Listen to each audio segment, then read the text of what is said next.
హరిహర వీరమల్లు ఇది కేవలం సినిమా మాత్రమే కాదు, అంతకు మించి పవన్ కళ్యాణ్ కోసం, పవన్ కళ్యాణ్ ద్వారా, పవన్ కళ్యాణ్ మాత్రమే తీర్చిదిద్దుకున్న సినిమా ఇది. ఈ సినిమాలో కథాంశం ఏంటి అంటే పూర్తిగా పవన్ కళ్యాణ్ రాజకీయ భవిష్యత్తు ఇందులో స్పష్టంగా కనిపిస్తుంది. ప్రస్తుతం డిప్యూటీ సీఎంగా ఉన్న పవన్ కళ్యాణ్ భవిష్యత్తులో అంతకు మించిన పదవులు అలంకరించే లక్ష్యంతో ఉన్నాడు అనే స్పష్టమైన సంకేతం కూడా ఈ సినిమా ద్వారా అటు ప్రేక్షకులకు, అభిమానులకే కాదు, ముఖ్యంగా ఆంధ్రప్రదేశ్ ప్రజలకు, తన జన సైనికులకు పవన్ కళ్యాణ్ అందించినట్లుగా చాలా స్పష్టంగా మనకు అర్థమవుతుంది. ముఖ్యంగా ఈ సినిమా ద్వారా తాను ఏం చెప్పదలుచుకున్నాను, ప్రజలకు ఎలాంటి ఎజెండా ఇవ్వబోతున్నాను, తాను భవిష్యత్తులో ఏ సవాళ్లకు వ్యతిరేకంగా పోరాడబోతున్నాను అనే విషయాన్ని కూడా పవన్ కళ్యాణ్ కూలంకషంగా చెప్పేశాడు. మనం చూస్తే ఈ సినిమా స్టోరీ ప్రధానంగా హిందూ ధర్మాన్ని కాపాడడం కోసం, హిందుత్వ ఏజెండాను ప్రజల్లోకి తీసుకెళ్లడం కోసం, హిందూ మతానికి ఇతర మతస్థుల ద్వారా ఎదురవుతున్న సవాళ్లను ఎట్లా అధిగమించాలి అనే ఒక ప్రధాన ఎజెండా ఈ సినిమాలో కనిపించింది. అంతేకాకుండా భవిష్యత్తులో ఈ తన సిద్ధాంతాలను లేకుంటే తన పోరాటానికి మద్దతు ఇవ్వాల్సిందిగా తన పార్టీ కార్యకర్తలను ఒక పిలుపు కూడా ఇవ్వడం ఈ సినిమాలో మనకు స్పష్టంగా కనిపిస్తుంది. ఎన్టీ రామారావు పార్టీ పెట్టక ముందు అంటే 1982 ప్రాంతంలో నా దేశం లాంటి సినిమాలు, బొబ్బిలి పులి లాంటి సినిమాలు, కలియుగ రాముడు లాంటి సినిమాలు తీసి ప్రజలకు ఎలాంటి సందేశం ఇచ్చారో, చిరంజీవి కూడా 2008లో ప్రజారాజ్యం పెట్టక ముందు ఠాగూర్, స్టాలిన్ లాంటి సినిమాలు తీసి తాను సామాజిక మార్పు కోసం, ఈ దేశంలో జరుగుతున్న అవినీతికి వ్యతిరేకంగా నేను ఎట్లా పోరాడతాను, నాకు మద్దతు ఇవ్వండి అని కార్యకర్తలను ఎట్లయితే తయారు చేసుకున్నారో అదే విధంగా ఇవాళ పవన్ కళ్యాణ్ సినిమా కనిపించింది. ఇప్పటికే పవన్ కళ్యాణ్ జనసేన పార్టీ పెట్టి దశాబ్దం దాటింది, ప్రస్తుతం ఉప ముఖ్యమంత్రిగా ఉన్నారు. అయినప్పటికీ ఇంకా తనకు అంతకు మించిన రాజకీయ లక్ష్యం ఉంది అనే విషయాన్ని ఈ సినిమా ద్వారా స్పష్టం చేయదలుచుకున్నాడు. తన ఎజెండా కూడా సనాతన ధర్మమని, హిందుత్వ రక్షణ, హిందుత్వవాదాన్ని ప్రజల్లోకి తీసుకుపోవడమే తన ప్రధాన ఎజెండా అని కూడా ఈ సినిమా ద్వారా పవన్ కళ్యాణ్ చాలా క్లారిటీ ఇచ్చినట్టయింది. సినిమా పేరు పెట్టే సందర్భంలో కూడా చాలా జాగ్రత్తగా తీసుకొని హరి హర అనే 2 అక్షరాలను కలిపి ఒక సినిమా టైటిల్ తయారు చేస్తున్నాడు. హరి అంటే విష్ణువు, హర అంటే శివుడు. అంటే అటు విష్ణువు ఇటు శివుని అవతారమే హరిహర వీరమల్లు అనే ఒక సందేశం కూడా ఆ సినిమాలో ఇచ్చారు. మొత్తంగా ఈ సినిమాలో మొదట అనుకున్నది ఒక చరిత్రకు సంబంధించిన సినిమా అనుకున్నారు, ఆ తర్వాత ఒక వీరుడి బయోపిక్ అనుకున్నారు. కానీ ఆ 2 కాకుండా చివరికి అంటే ఒక వీరుని బయోపిక్ పాత్రలాగా ఉంటుంది, చరిత్రను చెప్పినట్టు ఉంటుంది, కానీ అంతకు మించి భవిష్యత్తులో జరగబోయే రాజకీయాన్ని కళ్ళకు కట్టినట్లు ఈ సినిమాలో చూపించారు. ప్రధానంగా పవన్ కళ్యాణ్ ఈ సినిమాలో ఒక రాబిన్ హుడ్ లాగా కనిపిస్తాడు. అంటే పెద్దల సంపదను దోచుకొని పేదలకు పంచిపెట్టే రాబిన్ హుడ్ పాత్ర పోషిస్తాడు. ఒక వీర శివాజీ ఇందులో కనపడతాడు, ఓ భక్త కన్నప్ప ఇందులో కనపడతాడు. అవన్నీ పాత్రలు కలగలిపిన పాత్రే హరిహర వీరమల్లు. ఈ హరిహర వీరమల్లు సినిమా స్టోరీ విషయానికి వస్తే మొత్తం స్టోరీ మనం ఇక్కడ చెప్పుకోవడం సమంజసం కాకుండా స్థూలంగా స్టోరీ ఏంటి అంటే ఢిల్లీ కేంద్రంగా పాలిస్తున్న మొఘల్ సామ్రాజ్య పాలకులు, ముఖ్యంగా ఔరంగజేబ్, ఆ కాలంలో హిందూ దేవాలయాలను కూల్చివేశారు, హిందూ మతాన్ని అవమానించారు, మత మార్పిడులను ప్రోత్సహించారు, హిందువులను చాలా బలవంతంగా ఇతర మతంలోకి తీసుకువెళ్ళడానికి ప్రయత్నించారు. అప్పుడు ఎవరైతే హిందువులు దాన్ని వ్యతిరేకించారో వారి పట్ల అమానుషంగా పాలకులు వ్యవహరించారు. జిజియా పన్ను లాంటి దారుణమైన పన్నులు కూడా విధించి హిందువులను వేధించారు అనే ఒక స్టోరీ చెప్తూ దానికి వ్యతిరేకంగా ఒక హరిహర వీరమల్లు అనే ఒక యోధుడు హిందూ మతం నుంచి బయలుదేరి సనాతన ధర్మాన్ని కాపాడడానికి కొట్లాడాడు. ఆ కొట్లాటలో అనేక మంది సైన్యం, హరిహర వీరమల్లు సైన్యం తనకు అండగా ఉండి చివరికి అనుకున్నది సాధించారు అనేది స్టోరీ లైన్.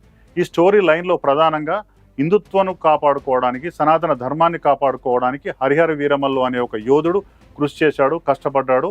ఆయన మచిలీపట్నం బందరులో బయలుదేరి హైదరాబాద్కు చేరుకొని ఢిల్లీ దాకా వెళ్ళి అక్కడ మొఘల్ సామ్రాజ్యానికి వ్యతిరేకంగా కొట్లాడి హిందూ మత రక్షణకు తన శక్తినంతా ఉపయోగించాడు అనేది స్టోరీ.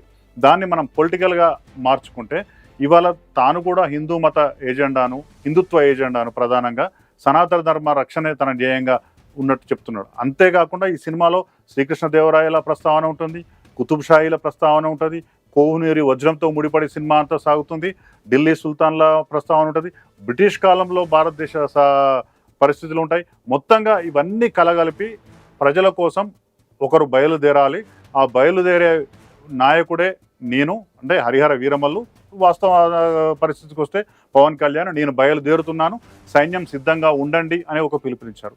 కొద్ది రోజుల క్రితం పవన్ కళ్యాణ్ చేసిన ఒక ప్రకటన కూడా ఈ సినిమాకు లింక్ అవుతుంది.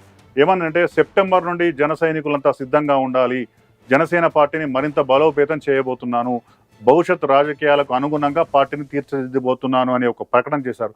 అక్కడ పవన్ కళ్యాణ్ చేసిన ప్రకటనకు ఇప్పుడు వచ్చిన సినిమాకు లింక్ అవుతుంది. అంతేకాకుండా సినిమాలో కొన్ని డైలాగులు కూడా పవన్ కళ్యాణ్ గమనాన్ని, పవన్ కళ్యాణ్ లక్ష్యాలను చాలా క్లియర్గా చెప్తుంది. ఏమన్నాడు సినిమా డైలాగులో? జనం మెచ్చే సైనికుడు అవుతాడు, జన సైనికుడు అవుతాడు, పాలించే వారి పాదాలే కాదు తల కూడా కనిపించాలి. ఇలాంటి డైలాగులన్నీ చూస్తే అంటే పవన్ కళ్యాణ్ ఇప్పటివరకు ద్వితీయ స్థానంలో ఉన్నాడు, కానీ తాను భవిష్యత్తులో ప్రముఖంగా కనిపించాలి అనే ఒక వాంఛ కూడా ఉన్నట్టు మనకు కనిపిస్తుంది. ఇక సినిమా స్క్రీన్ ప్లే, దర్శకత్వం, ముఖ్యంగా పవన్ కళ్యాణ్ నటన విషయానికి వస్తే, పవన్ కళ్యాణ్ నటన అంటే తను డిప్యూటీ సీఎం కాకముందు ఎంత జోష్ ఉందో, ఎంత ఉర్రూతలూగించేవాడో ఆ ఎమోషన్ ఎక్కడ కూడా తగ్గినట్టు కనిపించలేదు. 5 ఏళ్ల క్రితం సినిమా ప్రారంభమైనప్పటికీ, 5 ఏళ్లుగా సినిమా నిర్మాణం సాగుతున్నప్పటికీ డే 1 ఎలా ఉందో చివరి డే కూడా అలాగే ఉంది. ఎక్కడ కూడా వేరియేషన్ కనిపించకుండా ఈ సినిమాను చాలా చక్కగా తీసుకురావడం మాత్రం చాలా అభినందనీయం. ముఖ్యంగా క్రిష్ దర్శకత్వంలో ప్రారంభమైన సినిమా జ్యోతికృష్ణ దర్శకత్వంలో ఎండ్ అయినప్పటికీ ఒక దర్శకుడు మారిన ఛాయలు సినిమాలో ఎక్కడ కనిపించవు. అన్నిటికంటే ముఖ్యంగా పవన్ కళ్యాణ్ నటన, తను రాజకీయాల్లో బిజీగా ఉండి ప్రతిరోజు కేవలం 2 గంటలే సినిమా కేటాయించినప్పటికీ ఆ ప్రభావం ఎక్కడ కూడా తన నటన మీద కనిపించలేదు. ముఖ్యంగా యాక్షన్ సీన్లలో మాత్రం అద్భుతంగా నటించి, ముఖ్యంగా యాక్షన్ సీన్లను పవన్ కళ్యాణ్ ఫ్యాన్స్కు ఎలా నచ్చుతుందో అంత బాగా తీసి పాత పవన్ కళ్యాణే పవర్ స్టార్లో ఇంకా జోష్ తగ్గలేదు అని నిరూపించిన సినిమా ఇది. పాటల విషయానికి వస్తే పాటలు కావచ్చు, డైలాగ్స్ కావచ్చు, కామెడీ సీన్స్ కావచ్చు, చాలా చాలా బాగా పండించి సినిమాను ఒక కమర్షియల్ హిట్గా చేయడానికి ఎన్ని రకాల హంగులు, ఆర్భాటాలు, ఎన్ని రకాల జాగ్రత్తలు తీసుకోవాలో అన్నీ కూడా ఈ సినిమాలో ఉండి సగటు ప్రేక్షకునికి మెప్పించే విధంగా ఈ సినిమా ఉంది. సగటు సినిమా ప్రేక్షకుడు మెచ్చుకునే విధంతో పాటు రాజకీయ ఎజెండాను ఇందులో ప్రధానంగా ప్రస్తావించడమే ఈ సినిమా ప్రత్యేకత. ఇప్పుడు వచ్చే కొత్త నాయకులు, ముఖ్యంగా దక్షిణాదిలో తమిళనాడులో తీసుకుంటే అటు ఉదయనిధి స్టాలిన్ కానీ, అటు విజయ్ కానీ ఇప్పుడు వచ్చే సినిమాల ద్వారా తమ సిద్ధాంతాలను ప్రచారం చేసుకుంటూ తాము ఏమి చేయబోతున్నామని చెప్తున్నారు. ఇప్పుడు అదే కోవలో పవన్ కళ్యాణ్ కూడా హరిహర వీరమల్లు అనే సినిమా ద్వారా భవిష్యత్తులో తన రాజకీయ ఎజెండా ఎలా ఉండబోతుంది, నేను ఏమి చేయబోతున్నాను అనే విషయాన్ని చాలా స్పష్టంగా చెప్పారు. ఈ సినిమాలో దర్శకులు ఎవరు, నిర్మాత ఎవరు, హీరోయిన్ ఎవరు, ఇతర పాత్రధారులు ఎవరు అనే విషయాలన్నిటికన్నా కూడా ఇవాళ పవన్ కళ్యాణ్ ఈ సినిమా ద్వారా ఏం సందేశం ఇచ్చాడు, భవిష్యత్తులో తన రాజకీయ ఎజెండాగా ఏ అంశాన్ని చేర్చబోతున్నాడు అనే విషయాన్ని చాలా చాలా చాలా స్పష్టంగా చెప్పారు. టోటల్గా చూసుకుంటే హరిహర వీరమల్లు ఒక హిస్టారికల్ సినిమా కాదు, ఓ బయోపిక్ కాదు, ఒక పీరియాడిక్ అని చెప్పిన అది కూడా కాదు. ఇది ఫక్త్ పొలిటికల్ ఎజెండాతో తీసిన సినిమాగా మనకు కనిపిస్తుంది.